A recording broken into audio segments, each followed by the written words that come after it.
Hello guys, welcome to my YouTube channel.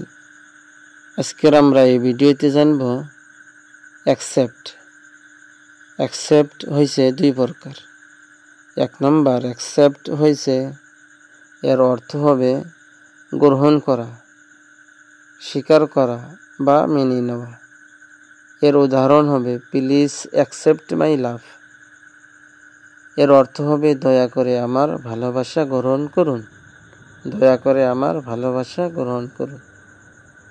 দুই নম্বর accept অর্থ হবে ছাড়া, ব্যতীত বা বাদ দেওয়া। এর উদাহরণ হবে nobody was present except me. এর অর্থ হবে আমি ছাড়া কেউ উপস্থিত ছিল না। আমি ছাড়া কেউ উপস্থিত ছিল না।